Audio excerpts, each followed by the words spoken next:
ಹೇಗಿದ್ದೀರಿ ಇಂದ್ರಜಿತ್? ಅವಳು ಕೇಳಿದ್ಲು. ನಾನೇ ನಿಮ್ಗೀಗ ಫೋನ್ ಮಾಡೋಣ ಅಂದ್ಕೊಂಡಿದ್ದೆ. ಕಂಗ್ರ್ಯಾಟ್ಸ್. ಸ್ಟೇಷನ್ಗೆ ಬಂದು ಹೋಗಿ ಇಂದ್ರಜಿತ್ ಹೇಳ್ದ. ಅವನ ಧ್ವನಿಯಲ್ಲಿ ಗಡಸು ಭಾವವಿತ್ತು. ಈಗ ಅಂದರೆ ಈಗಲೇ ಬರಬೇಕಾ? ನಾನು ಈಗ ಅಲ್ಲಿಗ? ನಿಮ್ಗೆ ಯಾವಾಗಲೂ ತಮಾಷೆಯೇ? ಅವಳು ನಕ್ಕಳು. ಅಥವಾ ಅಲ್ಲೇ ಯಾರಿಗಾದರೂ ಟ್ರೀಟ್ಮೆಂಟ್ ಕೊಡಿಸೋದು ನಿಮ್ಮ ಉದ್ದೇಶವಾ?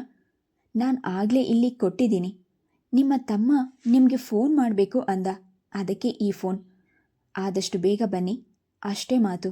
ಅವಳು ಆತಂಕದಲ್ಲಿ ರಿಸೀವರ್ ಹಿಡಿದೇ ಇದ್ಲು. ಆದರೆ ಟೆಲಿಫೋನ್ ಸಂಪರ್ಕ ಕಡಿದು ಹೋಗಿತ್ತು. ಜಯದೇವ್ ವೆಹಿಕಲ್ ಆಕ್ಸಿಡೆಂಟ್ ಮಾಡಿಕೊಂಡು ಬಂದಿರುವ ವಿಷಯಕ್ಕೆ ಇಂದ್ರಜಿತ್ ಅವನನ್ನು ಸ್ಟೇಷನ್ಗೆ ಕರೆಸಿದ್ದಾನೆಯೇ? ಚೀಟಿಯಲ್ಲಿದ್ದ ಟೆಲಿಫೋನ್ ನಂಬರ್ನತ್ತಲೇ ನೋಡುತ್ತಾ ಅವಳು ಮತ್ತೆ ಡಯಲ್ ಮಾಡಲು ಆರಂಭಿಸಿದ್ಲು. ಅವನು ಲೈನ್ಗೆ ಬಂದೊಡನೆ ಆಕ್ಸಿಡೆಂಟ್ ವಿಷಯಕ್ಕೆ ಅವನನ್ನು ಅಲ್ಲಿಗೆ ಕರೆಸಿದ್ದೀರಾ ಎಂದು ಕೇಳಿದ್ಲು. ಮಾತುಗಳಲ್ಲಿ ಆತಂಕ ಧ್ವನಿ ಇತ್ತು. ಕಾಲೇಜಿನಲ್ಲಿ ಗೂಂಡಾಗಿರಿ ಮಾಡಿದ್ದಾನೆ. ಅದು ಒಂದು ಹುಡುಗಿಯ ವಿಷಯಕ್ಕೆ. ಮಿನಿಸ್ಟರ್ ಮಗನ ಜೊತೆ ಹೊಡೆದಾಟ ಮಾಡಿದ್ದಾನೆ. ಅವನು ಅದೇ ಗತಿನಲ್ಲಿ ಹೇಳ್ದ. ಅವನು ಹಾಗೆ ಮಾಡೋನಲ್ಲ. ಅವಳು ಕಂಗಾಲಾದ್ಲು. ಎಲ್ಲೋ ಏನೋ ಹೆಚ್ಚು ಕಡಿಮೆ ಆಗಿದೆ. ನನ್ನ ತಮ್ಮ ಅಂಥವನಲ್ಲ. ಬೈದ ಬೈ ಆ ಹುಡುಗ ಯಾವ ಮಿನಿಸ್ಟರ್ ಮಗ? ಅವಳ ಮಾತಿನ ಆಧರ್ಯತೆಗೆ ಭಾರದ್ವಾಜ್ ಕತ್ತೆತ್ತಿ ನೋಡಿದರು. ತೀರಾ ಸಮೀಪದಲ್ಲೇ ಟೆಲಿಫೋನ್ ಇದ್ದಿದ್ದರಿಂದ ಇಂದ್ರಜಿತ್ ಆಡುತ್ತಿದ್ದ ಪ್ರತಿಯೊಂದು ಮಾತು ಅವರಿಗೂ ಸ್ಪಷ್ಟವಾಗಿ ಕೇಳಿಸ್ತಿತ್ತು. ಮಿನಿಸ್ಟರ್ ವೆಂಕಟೇಶ್ ಮಗ. ಇಬ್ಬರನ್ನು ಒಳಗೆ ಹಾಕಿದ್ದೀನಿ. ಅವಳ ಮುಖ ಬಾಡಿ ಹೋಯಿತು. ಇಂದ್ರಜಿತ್ ಹೆಚ್ಚು ಮಾತಿಗೆ ಅವಕಾಶ ಕೊಡದಂತೆ ರಿಸೀವರ್ ಕೆಳಗಿರಿಸಿದ. ಭಾರದ್ವಾಜ್ ಅವಳತ್ತಲೇ ನೋಡುತ್ತಿದ್ದರೂ ಆತಂಕ, ಉದ್ವೇಗದಲ್ಲಿದ್ದ ಅವಳು ಅವರತ್ತ ನೋಡಲೇ ಇಲ್ಲ. ಮುಖದಲ್ಲಿ ದಟ್ಟೈಸಿದ ಬೆವರನ್ನು ಹೊರಿಸಿಕೊಳ್ಳಲು ಕರವಸ್ತ್ರಕ್ಕೆ ಅಂಗೈ ಅಗಲಿಸಿದಾಗ ಫೋನ್ ನಂಬರ್ ಇದ್ದ ಚೀಟಿ ಕಾಣಿಸಿತು. ತಕ್ಷಣ ಅತ್ತಲೇ ನೋಡುತ್ತಿದ್ದ ಮತ್ತೆ ಡಯಲ್ ಮಾಡಲು ಆರಂಭಿಸಿದ್ಲು. ನಿಮ್ಮ ತಮ್ಮನ ವಿಷಯ ಇಲ್ಲೇ ಮಾತನಾಡೋದಕ್ಕಿಂತ ಸ್ಟೇಷನ್ಗೆ ಹೋದರೆ ಒಳ್ಳೆಯದೇನೋ? ಭಾರದ್ವಾಜ್ ಹೇಳಿದರು. ಅದಕ್ಕಲ್ಲ ಡಾಕ್ಟರ್, ಅವಳು ಹೇಳಿದ್ಲು. ಅಷ್ಟರಲ್ಲಿ ಅತ್ತಲಿಂದ ಸಬ್ ಇನ್ಸ್ಪೆಕ್ಟರ್ ಇಂದ್ರಜಿತ್ ಹಿಯರ್ ಎಂದೊಡನೆ, ನಾನು ಕುಸುಮ, ದಯವಿಟ್ಟು ಡಿಸ್ಕನೆಕ್ಟ್ ಮಾಡಬೇಡಿ. ನಿಮ್ಮ ತಾಯಿ ಫೋನ್ ಮಾಡೋಕೆ ಹೇಳಿದರು. ನಿಮ್ಮ ತಂಗಿಗೆ ಡೆಲಿವರಿ ಆಗಿದೆ. ವಾಟ್? ಇಂದ್ರಜಿತ್ ಆತಂಕದ ಉದ್ಗಾರ ತೆಗೆದ. ನೀವು ಮೊದಲು ಇಲ್ಲಿಗೆ ಬರ್ತೀರೋ ಅಥವಾ ಈಗ ನಾನೇ ಅಲ್ಲಿಗೆ ಬಂದು ನನ್ನ ತಮ್ಮನ ವಿಷಯ ಮಾತನಾಡ್ಲೋ? ಅವಳು ಕೇಳಿದ್ಲು. ತಂಗಿ ಹೇಗಿದ್ದಾಳೆ? ಅವನು ಕುತೂಹಲದಲ್ಲಿ ಕೇಳ್ದ. ಮಗು ಆರೋಗ್ಯವಾಗಿದೆ ತಾನೆ? ನಾರ್ಮಲ್ ಡೆಲಿವರಿಯಾ? ನಾನು ನಿಮ್ಮ ತಂಗಿ ಮಗುವಿನ ವಿಷಯ ಹೇಳೋ ಅಷ್ಟರಲ್ಲಿ ನೀವು ಲೈನ್ ಕಟ್ ಮಾಡಿಬಿಡ್ತೀರೋ ಏನೋ. ನಾನು ಹೆಚ್ಚು ಮಾತನಾಡಿ ಪಾಪ ನಿಮ್ಗೆ ಯಾಕೆ ತೊಂದರೆ ಮಾಡಲಿ? ಅವಳು ವ್ಯಂಗ್ಯವಾಡಿದ್ಲು. ಸಾರಿ. ಅವನು ನಕ್ಕ. ನಿಮ್ಮ ತಮ್ಮ ನನಗೆ ತಲೆನೋವಾಗಿಬಿಟ್ಟಿದ್ದಾನೆ. ಅವನಿಂದ ನಾನು ಅದೆಂತಹ ಸಮಸ್ಯೆ ಎದುರಿಸ್ತಾ ಇದ್ದೆ ಗೊತ್ತಾ? It's all right. ಇಂತಹ ಮಗು ಗಂಡು ಮಗು ಅಂತ ಹೇಳಿದರೆ ನಿಮ್ಮ ಮುಖ ಮನಸ್ಸು ಕಮಲದಂತೆ ಅರಳಿಬಿಡುತ್ತೋ ಏನೋ. ಇಲ್ಲ. ಅವನ ದನಿ ಏರಿಸಿ ನಕ್ಕ. ನಮ್ಮ ತಾಯಿ ತಂಗಿಯಂತಹ ಅಥವಾ ನಿಮ್ಮಂತಹ ಗುಣ ಇರುವ ಹೆಣ್ಮಕ್ಳು ನನಗೆ ತುಂಬ ಇಷ್ಟ ಆಗ್ತಾರೆ. ಹೇಳಿ, ಎಂತಹ ಮಗು? ಅವನ ಮಾತಿನ ದಾಟಿಗೆ ಅವಳಿಗೆ ಕಸಿಬಿಸಿಯಾಯಿತು. ಹೊರಳಿ ಭಾರದ್ವಾಜರತ್ತ ನೋಡಿದ್ಲು. ಅವರು ಇವರತ್ತಲೇ ನೋಡುತ್ತಿದ್ದರು. ಅವರ ತುಟಿ ಅಂಚಿನಲ್ಲೂ ತೆಳುನಗೆ ಹಾಸ್ಯವಾಡಿತು. ನೀವು ಇಲ್ಲಿಗೆ ಬಂದು ಹೋದ್ಮೇಲೆ ನಾನು ಅಲ್ಲಿಗೆ ಬರ್ತೀನಿ, ಅವನೇ ಹೇಳ್ದ. ಬೇಗ ಬನ್ನಿ, ನಾನು ನಿಮಗಾಗಿ ಕಾಯ್ತಾ ಇರ್ತೀನಿ. ಪೊಲೀಸ್ ಸ್ಟೇಷನ್ಗೆ ಹೋಗಿ ಬರ್ತೀನಿ, ಕುಸುಮ ಹೇಳಿದ್ಲು. Any problem? ಅಷ್ಟಕ್ಕೂ ನೀವ್ಯಾಕೆ ಪೊಲೀಸ್ ಸ್ಟೇಷನ್ಗೆ ಹೋಗಬೇಕು? ನಿಮ್ಮ ತಮ್ಮನದು ಏನು ಸಮಸ್ಯೆ? ಭಾರದ್ವಾಜ್ ಅವಳತ್ತಲೇ ನೋಡುತ್ತಾ ಕೇಳಿದರು. ಅವರ ಎದುರಿಗೆ ಕುಳಿತು ಎಲ್ಲವನ್ನು ಕೇಳಿಸ್ಕೊಂಡಿರುವಾಗ ವಿಷಯ ತಿರುಚಿ ಹೇಳೋದ್ರಲ್ಲಿ ಅರ್ಥವಿರಲಿಲ್ಲ. ಲಕ್ಷ್ಮಣ್ ವಿಷಯವನ್ನು ಯಾರಿಗೂ ತಿಳಿಸದಂತೆ ತಂದೆ ಹಾಗೂ ಜಯದೇವ್ ಒತ್ತಡ ಹೇರಿದ್ರು. ಆದರೆ ಈಗ ಜಯದೇವನದೇ ಈ ಸ್ಥಿತಿಯಾಗಿದೆ. ಆಕ್ಸಿಡೆಂಟ್ ಮಾಡಿ ಇಂದ್ರಜಿತ್ಗೆ ಏಟ್ ಬಿದ್ದಾಗಲೇ ಅವನು ಜಯದೇವನ ಮೇಲೆ ಕಣ್ಣಿಟ್ಟಿದ್ದಾನೋ ಏನೋ, ಅಥವಾ ಜಯದೇವ್ ನಿಜವಾಗಲೂ ಹುಡುಗಿಯ ಪ್ರಕರಣದಲ್ಲಿ ಸಿಕ್ಕಾಕೊಂಡಿರುವನೇನೋ. ಇಂದ್ರಜಿತ್ ಹೇಳಿದ ಎಲ್ಲ ವಿಷಯವನ್ನು ಅವಳು ವಿವರಿಸಿದಾಗ, ಪರವಾಗಿಲ್ಲ, ನೀವು ಹೋಗಿ ಬನ್ನಿ, ಆದರೆ ನಿಮ್ಮ ತಂದೆಗೆ ತಿಳಿಸಿ ಹೋದರೆ ಒಳ್ಳೆಯದೇನೋ ಎಂದು ಹೇಳಿದ ಭಾರದ್ವಾಜ್. ಹೊರಡಲು ಎದ್ದು ನಿಂತ ಕುಸುಮಾಳತ್ತ ನೋಡುತ್ತಾ ಏನನ್ನೋ ಜ್ಞಾಪಿಸಿಕೊಂಡವರಂತೆ ಕೇಳಿದರು. ಬಹುಶಃ ನಿಮ್ಮ ತಂದೆಗೆ ಜಯದೇವನ ವಿಷಯ ಗೊತ್ತಿರಬೇಕು ಅನಿಸುತ್ತೆ. ನಾನು ಅವರಿಗೆ ನಿನ್ನೆ ಡ್ರಾಪ್ ಕೊಟ್ಟಾಗ ತುಂಬ ಬೇಜಾರು ಮಾಡ್ಕೊಂಡಿದ್ರು. ಅವರು ಎಷ್ಟೋ ಹೊತ್ತಿಗೆ ಮನೆಗೆ ಬಂದರು. ಅವಳಿಗೆ ಈ ವಿಷಯ ಹೊಸದು. ಕಾರನ್ನು ರಿಪೇರಿಗೆ ಬಿಟ್ಟು ದಿನ ಟ್ಯಾಕ್ಸಿಯಲ್ಲೋ ಅಥವಾ ರಿಕ್ಷಾದಲ್ಲೋ ಮನೆಗೆ ಬರ್ತಿದ್ರು. ಇಲ್ದಿದ್ರೆ ಮೊದಲೇ ತನಗೆ ತಿಳಿಸಿ ಫ್ಯಾಕ್ಟ್ರಿಗೆ ಬಂದು ಕರ್ಕೊಂಡು ಹೋಗುವಂತೆ ತಿಳಿಸುತ್ತಿದ್ರು. ಈ ಬಾರಿ ಏಕೋ ಇಂತಹ ಬದಲಾವಣೆ. ಡ್ರಾಪ್ ಕೊಟ್ಟವರು ಹಾಗೆ ಯಾಕೆ ಹೋದ್ರಿ? ಮನೆಯ ಒಳಗೆ ಬಂದು ಹೋಗ್ಬೋದಿತ್ತಲ್ವ ಡಾಕ್ಟರ್? ಅವಳು ಮಾತು ತಿಳಿಸಿದ್ಲು. ನಿಮ್ಮ ಮನೆಯವರಿಗೆ ನಾನು ಬಂದಿರಲಿಲ್ಲ. ಬಂದಿದ್ರೆ ಖಂಡಿತ ಒಳಗೆ ಬರ್ತಿದ್ದೆ. ಹೋಟೆಲ್ ಸೂರ್ಯ ಹತ್ತಿರ ಅವರಿಗೆ ಡ್ರಾಪ್ ಕೊಟ್ಟೆ. ಇದು ಅವಳಿಗೆ ಮತ್ತು ಅಚ್ಚರಿಯ ವಿಷಯ. ಪಾರ್ಟಿ ಇದ್ದ ದಿವಸ ಅಥವಾ ಗಣ್ಯ ಅತಿಥಿಗಳು ಬಂದ ದಿವಸ ಪಂಚತಾರ ಹೋಟೆಲ್ಗಳಿಗೆ ಮಾತ್ರ ಅವರು ಹೋಗ್ತಿದ್ರು. ಮಧ್ಯಮ ವರ್ಗದ ಹೋಟೆಲ್ಗೆ ಹೋದ ಒಂದು ಉದಾಹರಣೆಯೂ ಇಲ್ಲ. ಭಾರದ್ವಾಜ್ ಹೇಳಿದಂತೆ ಹಿಂದಿನ ಸಂಜೆ ಮನೆಗೆ ಬಂದಾಗ ಅವರು ಚಿತ್ತಾಕ್ರಾಂತರಾಗಿದ್ದರು. ಫೋನ್ ಬಂದೊಡನೆ ಊಟ ಮಾಡುವ ಸೂಚನೆಯನ್ನು ಮರೆತು ತನಗೆ ಒಂದು ಮಾತು ತಿಳಿಸದೆ ಹೊರಗೆ ಹೋದರು. ಇಂದ್ರಜಿತ್ ಕೂಡ ಗಲಾಟೆ ಮಾಡ್ದ. ಇನ್ನೊಬ್ಬ ಹುಡುಗ ಮಿನಿಸ್ಟರ್ ವೆಂಕಟೇಶ್ ಮಗ ಎಂದು ಇಂದ್ರಜಿತ್ ಹೇಳ್ದ. ಭವಿಷ್ಯ ತಂದೆಗೆ ಮೊದಲೇ ಜಯದೇವನ ವಿಷಯ ಗೊತ್ತಾಗಿರಬೇಕು. ಕುಸುಮ ಎಳನೀರು ಕೊಚ್ಚಿ ಇಟ್ಕೊಂಡು ಎಷ್ಟು ಹೊತ್ತು ಕಾಯೋದು? ಬೇಗ ಬನ್ನಿ, ನಾನು ಅರ್ಜೆಂಟಾಗಿ ಹೋಗಬೇಕು. ಭಾರದ್ವಾಜ್ ಹಾಗೂ ಕುಸುಮ ಒಟ್ಟಿಗೆ ಬಾಗಿಲಿನತ್ತ ತಿರುಗಿದ್ರು. ಸೊಂಟದ ಮೇಲೆ ಕೈ ಇರಿಸಿ ನಿಂತ ಹೇಮಂತ್ ಬಾಗಿಲ ವಾಡಕ್ಕೆ ಒರಗಿ ಹಿತವಾದ ನಗೆ ಬೀರ್ತಿದ್ದಾನೆ. ಕುಸುಮಾಳಿಗೆ ಅವನದು ಉದ್ದಟತನ ವರ್ತನೆ ಅನಿಸಿತು. ಜೊತೆಗೆ ಅವನದು ಅಧಿಕಾರವಾಣಿ. ನರ್ಸಿಂಗ್ ಹೋಮ್ನಲ್ಲಿ ಕೆಲಸ ಆರಂಭಿಸಿ 2 ವರ್ಷಗಳಾಗ್ತಾ ಬಂತು.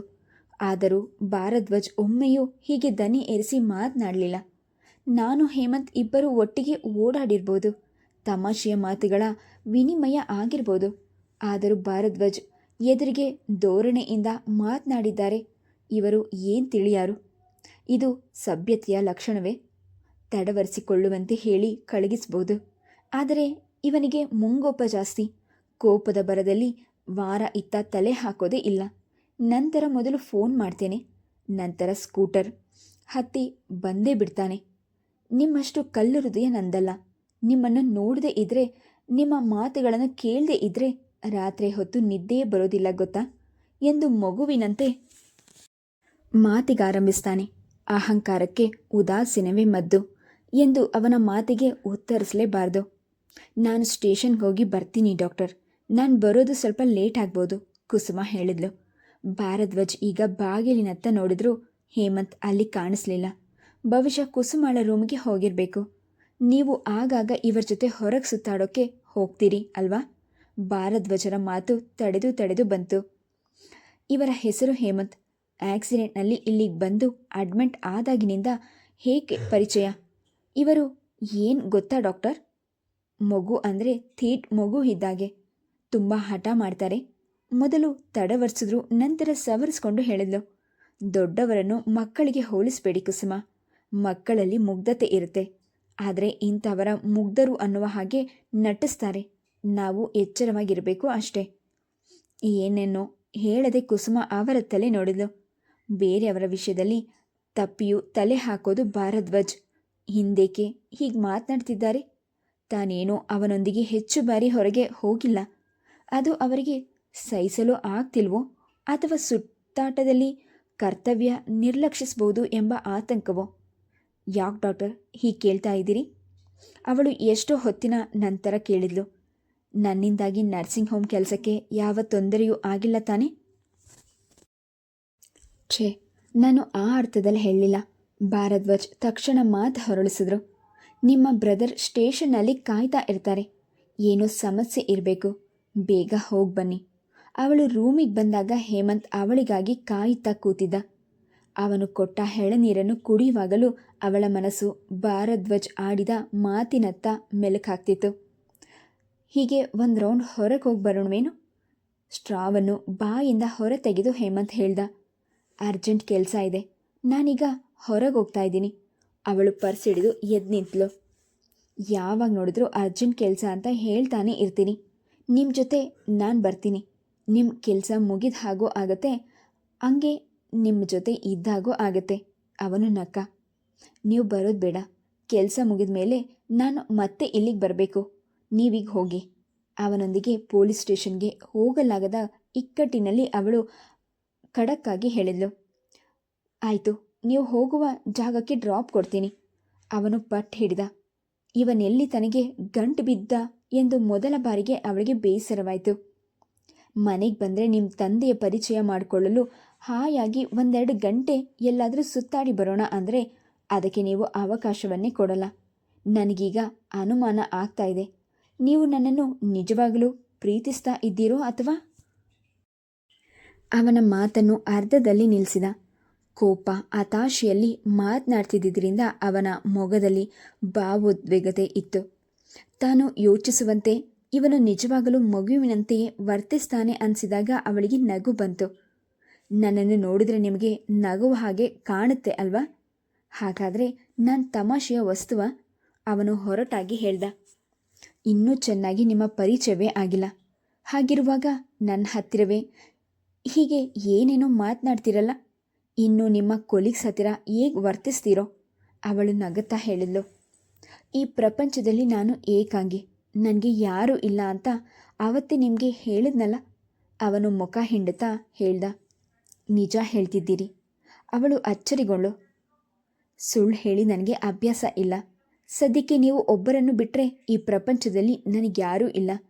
ಅವನು ಮುಖ ಹೊರಳಿಸಿದ. ಅವನ ಸ್ಥಿತಿಗೆ ಅವಳು ಆದರೆ ಅವನೊಂದಿಗೆ ಮಾತನಾಡುತ್ತಾ ಅಲ್ಲೇ ನಿಲ್ಲುವಂತಿಲ್ಲ. ಸದ್ಯದ ಪರಿಸ್ಥಿತಿಯಲ್ಲಿ ಅವನೊಂದಿಗೆ ಹೋಗುವಂತೆಯೂ ಇರಲಿಲ್ಲ. ಅವಳು ಹೊರಡೋವರೆಗೂ ಅವನು ನಿಂತೇ ಇದ್ದ.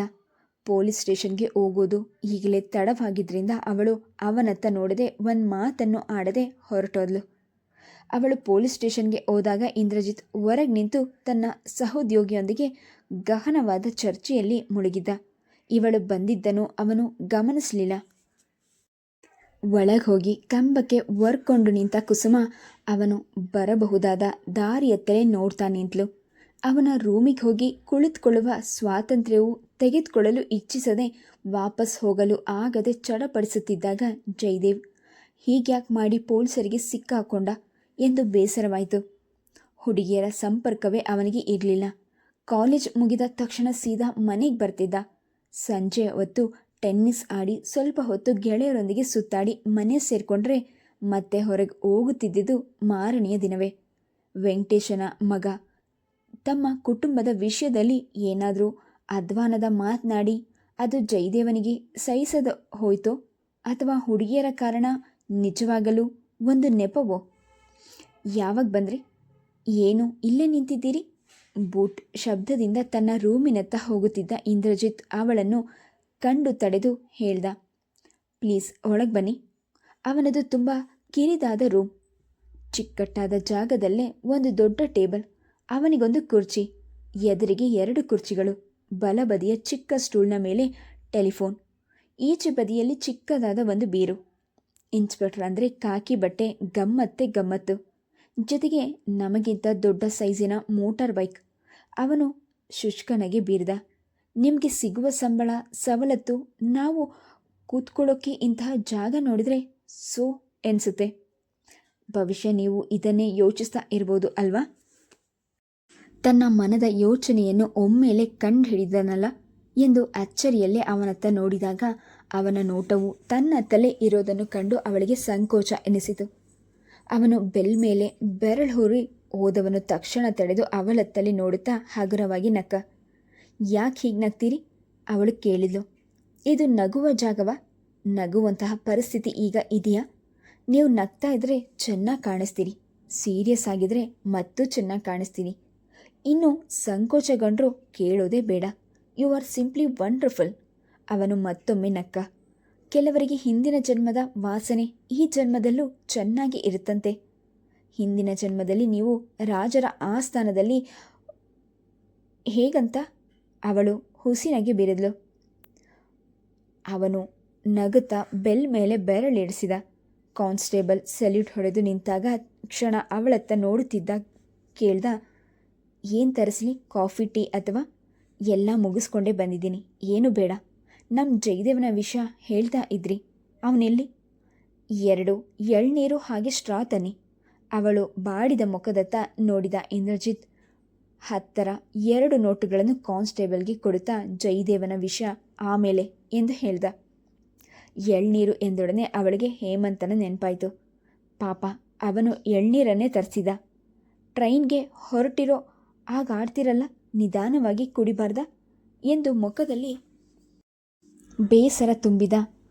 ಅವನ ಮಾತಿನತ್ತ ಗಮನವೇ ಇಲ್ಲದೆ ಇವಳು ಸ್ಟ್ರಾವನ್ನು ಬದಿಗೆಸೆದು ಎಳನೀರನ್ನು ಬಾಯಿಗೊತ್ತಿ ಒಮ್ಮೆಲೆ ಕುಡಿದು ಎದ್ನಿಂತಳು. ಮಾತನಾಡುತ್ತಾ ನಿಧಾನವಾಗಿ ಕುಡಿಯುವ ಯೋಚನೆ ಅವನದಾಗಿತ್ತೋ ಏನೋ. ಆದರೆ ಜಯದೇವ್ ಪೊಲೀಸರ ವಶದಲ್ಲಿರುವಾಗ ಹೆಚ್ಚು ಸಮಯ ಅವನೊಂದಿಗೆ ಕಳೆಯಲು ಸಾಧ್ಯವೇ ಇರಲಿಲ್ಲ. ಇಲ್ಲಿಗೆ ಬಂದರೆ ಜಯದೇವನ ವಿಷಯವನ್ನೇ ಪ್ರಸ್ತಾಪಿಸದೆ ಜೋಕರ್ನಂತೆ ಇವನು ನನಗೆ ಚಟಾಕಿ ಹಾರಿಸ್ತಿದ್ದಾನೆ. ಪ್ಲೀಸ್, ನನಗೀಗ ಇದೇನು ಬೇಡ, ಅವಳು ಹೇಳಿದ್ಲು. ಇದು ಅಂದರೆ ಯಾಕೆ? ಎಳ್ನೀರು ಅಂದರೆ ನಿಮಗೆ ಅಲರ್ಜಿಯಾ? ಅವನು ತುಂಟನಗೆ ಬೀರ್ದ. ಈಗ ನಾನು ಬಂದಿರೋದು ಕೆಲಸದ ಮೇಲೆ, ಅವಳು ಹೇಳಿದ್ಲು. ಹೊರಗೆ ವಿಪರೀತ ಧಗೆ ಅಂತ ಒಳಗೆ ಬಂದರೆ ಇಲ್ಲಿ ಫ್ಯಾನ್ನಲ್ಲೂ ಬಿಸಿ ಗಾಳಿ. ನೀವು ಕುಡಿಯದೇ ಇದ್ರೂ ಚಿಂತೆ ಇಲ್ಲ, ನಾನು ಕುಡಿತೀನಿ. ನೀವು ಸುಮ್ಮನೆ ಮ್ಯಾಗ್ಝಿನ್ ಓದ್ತಾ ಕೂತಿರಿ. ನೋಟನ್ನು ಎತ್ಕೊಳ್ಳಲು ಬೇಡವೋ ಎಂದು ಅನುಮಾನಿಸುತ್ತಾ ನಿಂತಿದ್ದ ಕಾನ್ಸ್ಟೇಬಲ್ನ ಮೀಸೆ ಅಂಚಿನಲ್ಲಿ ನಗೆ ಜಿನುಗಿತು. ಇದು ಕುಸುಮಾಳ ಗಮನಕ್ಕೂ ಬಂತು. ಇಂದ್ರಜಿತ್ನ ಮಾತಿನ ದಾಟಿಯಿಂದ ಅವಳಿಗೆ ಮುಜುಗರವಾಯಿತು, ಬೇಸರವೂ ಆಯಿತು. ಕಾನ್ಸ್ಟೇಬಲ್ ನೋಟ್ಗಳನ್ನು ತೆಗೆದುಕೊಂಡು ಹೊರಗೋದ. ಜಯದೇವನ ವಿಷಯ ಹೇಳ್ತಾ ಇದ್ರಿ. ಅವಳು ವಿಷಯಕ್ಕೆ ಬಂದಳು. ಈಗ ಅವನು ಎಲ್ಲಿದ್ದಾನೆ? ಬಿಸಿಲಿನಲ್ಲಿ ಅವನ ಹೆಸರು ಜ್ಞಾಪಿಸಬೇಡಿ, ಮೈ ಇನ್ನೂ ಬಿಸಿ ಇರುತ್ತೆ. ಈ is very notorious and stupid. ಅವನ ಮುಖಭಾವ ಒಮ್ಮೆಲೆ ಬದಲಾಯಿತು. ಅವನು ತುಂಬ ಒಳ್ಳೆಯವನು. ನಿಮ್ಗ್ಯಾರೋ ತಪ್ಪು ಮಾಹಿತಿ ಕೊಟ್ಟಿದ್ದಾರೆ, ಅವಳು ಅನುಮಾನಿಸುತ್ತಾ ಹೇಳಿದ್ಲು. ಹಿಟ್ ಆ್ಯಂಡ್ ರನ್ ಕೇಸ್ನಲ್ಲಿ ನನ್ನ ಮಂಡಿಯ ಗತಿ ಏನು ಅಂತ ನಿಮಗೆ ಗೊತ್ತಲ್ವಾ? ನೋಡಿ ಹೇಗಾಗಿದೆ ಅಂತ. ಅವನು ಪ್ಯಾಂಟನ್ನು ಮಂಡಿಯವರೆಗೂ ಏರಿಸಿದ. ಅವಳು ಎದ್ದು ಈಚೆ ಬದಿಗೆ ಬಂದು ಬಾಗಿ ಅವನ ಮಂಡಿಯತ್ತ ನೋಡಿದ್ಲು. ಏಟ್ ಬಿದ್ದಿರುವ ಕಾಲಿನ ಭಾಗವನ್ನು ಮುಟ್ಟಿ ನೋಡುತ್ತಾ ಚರ್ಮ ಕಿತ್ತು ಹೋಗಿರುವ ಭಾಗದ ಮೇಲೆ ಮೃದುವಾಗಿ ಬೆರಳಿಟ್ಟು ಅಮ್ಮ ಎಂದು ಅವನು ಸಣ್ಣಗೆ ನರಳಿ ಕಾಲನ್ನು ಹಿಂತೆಗೆದುಕೊಂಡ. ಗಾಯ ನೋಡಿ ಅಂದರೆ ಕಾಲನ್ನೇ ಕತ್ತರಿಸಿತೀನಿ ಅಂತೀರಿ? ನೀವು ಅಂತಹ ಡಾಕ್ಟ್ರೇ. ಈ ಪರಿಸ್ಥಿತಿ ಯಾರಿಂದ ಬಂದಿದ್ದು ಗೊತ್ತಾ? ಅವನು ಹೇಳ್ದ. ಅವಳಿಗೆ ನಗು ಬಂದರೂ ತಡೆದುಕೊಂಡ್ಳು. ಈ ಗಾಯನ ನಾನು ಅವತ್ತೇ ನೋಡಿದ್ನಲ್ಲ. ಒಂದು ಇಂಜೆಕ್ಷನ್ ಕೂಡ ತಗೊಳ್ಳದೆ ನೀವು ಕೆಲಸ ಅಂತ ಓಡ್ತಾ ಇದ್ದಿರಲ್ಲ. ಏನಾದರೂ ಹೆಚ್ಚು ಕಡಿಮೆ ಆದರೆ ನಿಮ್ಮ ತಾಯಿಯಾದರೂ ನಿಮಗೆ ಬುದ್ಧಿ ಹೇಳಬಾರ್ದ? ಅವಳು ಆಕ್ಷೇಪಿಸಿದ್ಲು. ನೀವು ಇದ್ದಿರಲ್ಲ ಡಾಕ್ಟರ್ ಅಂತ, ನಾನು ಯಾಕೆ ಯೋಚಿಸ್ಲಿ? ತೀರಾ ಸನಿಹದಲ್ಲೇ ಇದ್ದ ಅವಳ ಮುಖದತ್ತ ನೋಡುತ್ತಾ ಅವನು ಅದೊಂದು ರೀತಿಯ ನಗೆ ಬೀರಿದ. ಅವಳು ತಟ್ಟನೆ ಎದ್ದು ನಿಂತಳು. ಮುಖಭಾವ ಗಂಭೀರವಾಯಿತು. ಹುಬ್ಬುಗಳು ಸಂಕುಚಿಸಿದವು. ವಿಷಯ ಬಿಟ್ಟು ನೀವು ಆಗ್ಲಿಂದ ಏನೇನೋ ಮಾತನಾಡ್ತಾ ಇದ್ದೀರಿ. ನಾನು ಜಯದೇವ್ನನ್ನು ಕರ್ಕೊಂಡು ಹೋಗೋಕೆ ಬಂದಿದ್ದೀನಿ. ಬೇಲ್ ಕೊಡೋಕೆ ಲಾಯರ್ ಜೊತೆಗಿರಬೇಕಾ? ಅವನನ್ನು ಆಗಲೇ ಬಿಟ್ಟು ಕಳಿಸಿದೆ. ಮಿನಿಸ್ಟರ್ ವೆಂಕಟೇಶ್ ಕೇಸನ್ನು ರಿಜಿಸ್ಟರ್ ಮಾಡೋದು ಬೇಡ ಅಂತ ಫೋನ್ ಮಾಡಿದರು. ಹಾಗಂತ ತಪ್ಪು ಯಾರದ್ದು ಅಂತಲೂ ವಿಚಾರಿಸದೆ ಸುಮ್ಮನೆ ಬಿಟ್ಟು ಕಳಿಸಿಸ್ಬಿಟ್ರಾ? ಅಥವಾ ಮಿನಿಸ್ಟರ್ ಫೋನ್ನಲ್ಲಿ ಆವಾಜ್ ಹಾಕಿದ ಮೇಲೆ ಅವರಿಗೆ ಹೆದರಿದ್ಬಿಟ್ರಾ? ಅವಳ ಹುಬ್ಬುಗಳು ಗಂಟಾದವು. ಇಂಪಾಸಿಬಲ್. ಅವನು ಹೇಳ್ದ, ಇನ್ವೆಸ್ಟಿಗೇಷನ್ ಮುಂದುವರ್ಸೋಕೆ ಕಂಪ್ಲೇಂಟ್ ಕೊಡಬೇಕು. ಅದನ್ನೇ ಯಾರು ಕೊಡ್ತಾ ಇಲ್ಲ. ನನ್ನ ತಮ್ಮ ಕೊಡ್ತಾನೆ ಅಂತ ನೀವು ಹಠಕ್ಕೆ ಚೂರಿ ನುಂಗುವ ಕೆಲಸ ಮಾಡ್ಬೋದು. ಆದರೆ ಕೇಸ್ ಅವನ ಕೊರಳಿಗೆ ಆಗ ಸುತ್ತಕೊಳ್ಳುತ್ತೆ. ಯಾಕೆಂದರೆ ಆ ಹುಡುಗಿ ಯಾರ ವಿಷಯವಾಗಿ ಅವರಿಬ್ಬರು ಹೊಡೆದಾಡಿದ್ದಾರೋ ಆ ಹುಡುಗಿ ಬಾಯಿ ಒಲ್ಕೊಂಡು ಕೂತಿದ್ದಾಳೆ. ಅವಳು ಕಂಪ್ಲೇಂಟ್ ಕೊಡೋದಿಲ್ವಂತೆ. ಸುಸ್ತಾದವಳಂತೆ ಕುಸುಮ ಕುರ್ಚಿಯ ಬೆನ್ನಿಗೆ ಹೊರಗೆ ನಿಟ್ಟಿಸಿಬಿಟ್ಲು. ಅಷ್ಟರಲ್ಲಿ ಕಾನ್ಸ್ಟೇಬಲ್ ಎಳನೀರಿನೊಂದಿಗೆ ಬಂದ. ತುಂಬ ಸುಸ್ತಾದ ಹಾಗೆ ಕಾಣಿಸುತ್ತೆ, ತಗೊಳ್ಳಿ, ಅವನು ಹೇಳ್ದ. ಆಮೇಲೆ ನಾನು ನಿಮ್ಮ ಜೊತೆ ನರ್ಸಿಂಗ್ ಹೋಮ್ಗೆ ಬರ್ತೀನಿ. ಅವಳಿಗೆ ಒಂದು ದೊಡ್ಡ ಗಂಡಾಂತರದಿಂದ ಪಾರಾದಂತೆ ಎನಿಸಿತು. ಎಳ್ನೀರು ಕುಡಿಯುವಾಗ ಮನಸ್ಸಿಗೆ ಹಿತ ಎನಿಸಿತು. ಮುಂಜಾನೆ 8 ಗಂಟೆಯ ಸಮಯ. ಪ್ರಾರ್ಥನೆ ಮುಗಿಸಿ ಗಿಡಗಳಿಗೆ ಪಾತಿ ಮಾಡುತ್ತಿದ್ದಾಗ ಸೂಪರ್ಡೆಂಟರಿಂದ ಕರೆ ಬಂತು.